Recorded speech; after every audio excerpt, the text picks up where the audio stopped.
Assalamualaikum warahmatullahi wabarakatuh. A'udzu billahi minasyaitonir rajim. Bismillahirrahmanirrahim.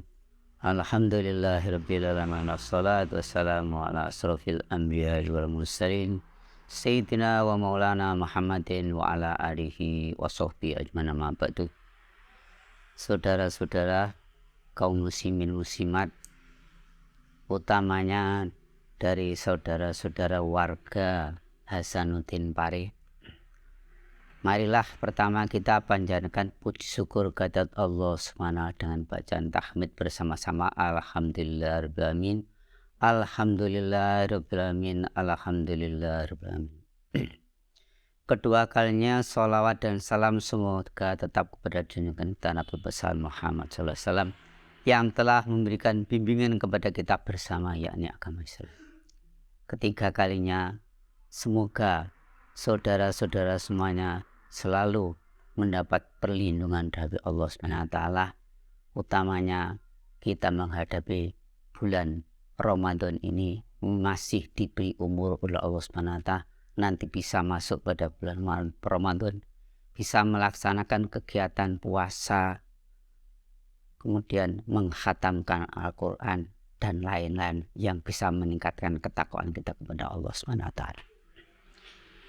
Saudara-saudara, Rasulullah menyabdakan bahwa pada bulan Ramadan itu 10 hari yang pertama adalah rahmat, kemudian 10 hari yang kedua adalah maghfirah atau ampunan, dan 10 hari yang ketiga adalah itqu minan nar atau merdeka dari api neraka.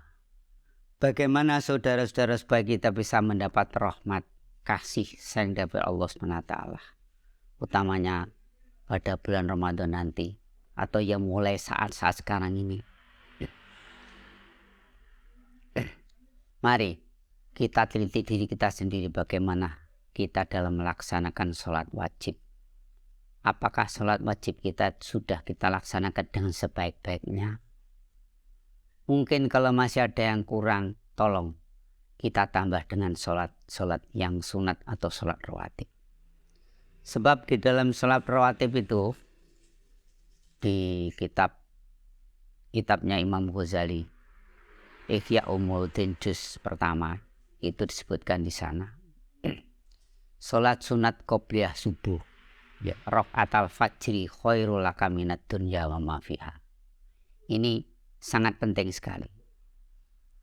Jadi kita melaksanakan 2 rakaat sebelum melaksanakan sholat subuh itu pahalanya lebih baik daripada dunia sisa. Oleh sebab itulah mohon kita tidak meninggalkan sholat tersebut.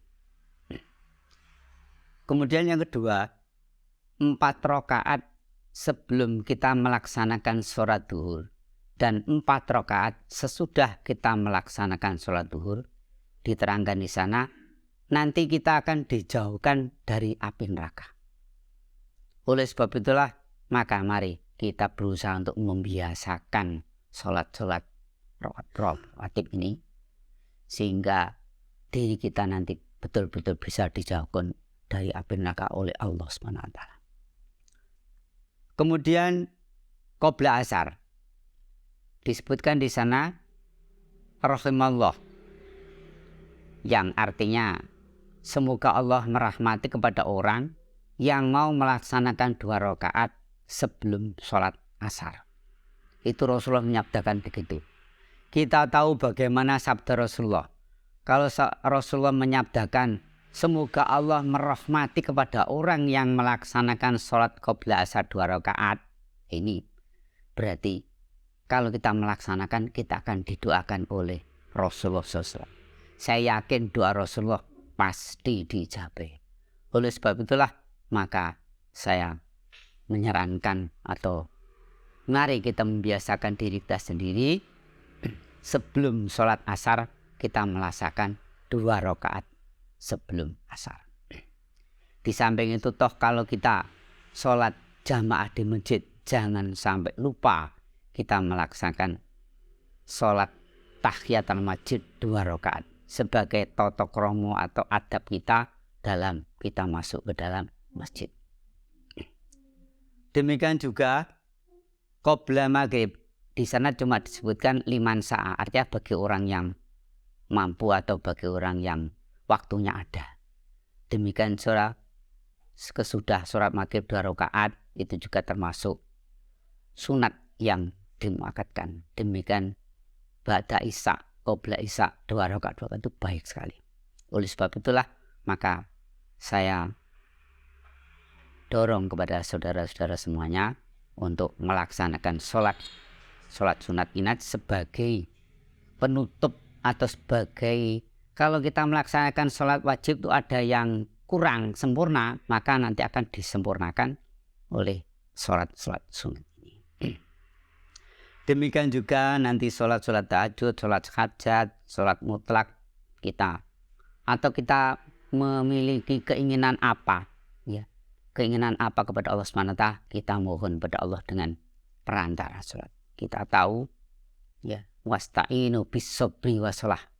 Kita kalau punya keinginan apapun saja, ya, kita minta pertolongan kepada Allah. Pertama dengan sabar, yang kedua dengan sholat. Sabar ala taat, sabar ala musibat, dan sabar ala maksiat. Inilah saudara-saudara yang perlu nanti pada bulan Ramadan kita laksanakan. Dan nanti pada bulan Ramadan kita tahu tiap-tiap malam kita melaksanakan sholat tarawih, di mana sholat tarawih ini adanya cuma pada bulan Ramadan. Sangat sayang sekali kalau pada bulan Ramadan kita tidak mengamalkan sholat itu. Oleh sebab itulah tolong benar-benar selama 1 bulan penuh kita berjamaah untuk melaksanakan sholat tarawih di tempat kita. Kemudian 10 hari yang kedua, bagaimana supaya kita bisa mendapat ampunan dari Allah SWT? Banyak sekali saudara yang mana amalan-amalan yang nanti kita bisa mendapat ampunan dari Allah SWT. Utamanya nanti kita pada bulan Ramadan ini paling tidak kita bisa menghatamkan Al-Quran 1 kali khataman, itu paling tidak. Oleh sebab itulah maka kita paksakan diri kita. Kita paksakan untuk bisa menghatamkan Al-Quran dalam 1 bulan puasa ini 1 kali, itu paling tidak. Sebab ya besok kita di sana, kalau kita dekat dengan Al-Quran, kita mewiridkan Al-Quran, insya Allah ya kita akan mendapat syafaat daripada Al-Quran itu sendiri. Baik kita di dunia diberi ketenangan jiwa, di kubur kita ditemani oleh Al-Quran. Demikian juga nanti kalau di Yaumul Hisab kita akan dibela oleh Al-Quran Karim. Ada pendapat yang menyatakan begini saudara, sebaiknya kita itu tiap-tiap selesai sholat itu membaca 14 ayat. Coba nanti saya meneliti, dengan membaca 14 ayat itu apa mungkin dalam 1 tahun kita bisa menghatamkan sekali? Coba saudara nanti saya meneliti. Itulah antara lain saudara untuk kita supaya bisa mendapat maghfirah dari Allah SWT. Di samping amalan-amalan yang lain yang pada bulan puasa sering kita laksanakan itu. Kemudian yang kedua, yang ketiga saudara, itu 10 hari yang terakhir adalah merdeka dari api neraka atau itqu minan nar. Pada 10 hari yang terakhir ini Allah memberikan kepada kita suatu malam yang namanya malam Lailatul Qadar. Nah, Lailatul Qadar itu adalah malam yang lebih baik daripada 1000 malam. Ini adanya cuma 1 malam pada tiap-tiap 1 tahun sekali. Kira-kira kita melaksanakan ibadah tepat pada malam Lailatul Qadar itu pahalanya sama dengan kita beribadah kira-kira 3 tahun lebih. Oleh sebab itulah maka tolong nanti kita berusaha sekuat tenaga untuk bisa mendapatkan. Lah, untuk bisa mendapatkan ini saya kira lebih baik kita mulai dari awal.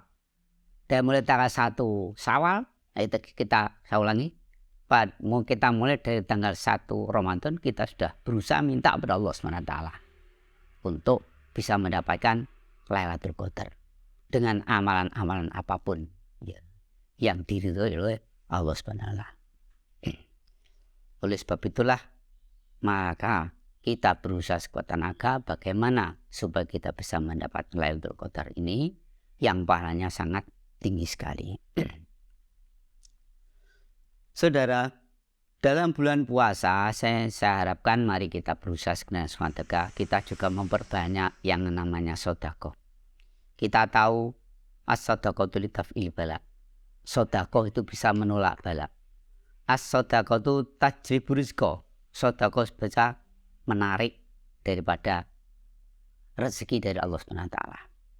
Mari, misalnya pada waktu sore biasanya itu di masjid atau di mushola itu mengadakan kuliah 7 menit atau istilahnya kultum menjelang maghrib. Mari kita berusaha untuk ikut mengikuti, di samping juga kita menyiapkan untuk takjil dengan berupa apapun yang Anda miliki. Di samping itu kita juga berusaha untuk sedekah semampu kita. Kita tahu Rasulullah SAW itu pada bulan puasa itu boleh dikatakan kalau sedekah itu sangat murah sekali.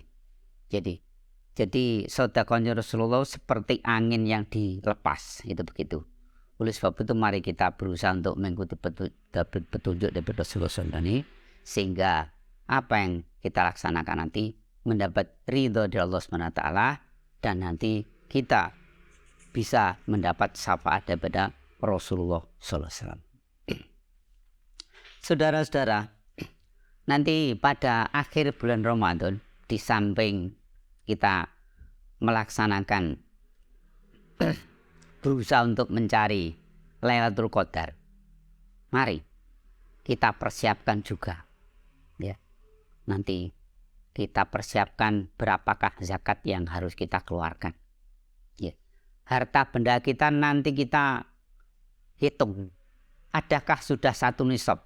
Kalau 1 nisab berapakah 2,5% daripada harta kita itu berapa? Itu nanti kita taruhkan kepada yang berhak untuk menyampaikan. Di samping zakat fitrah ini.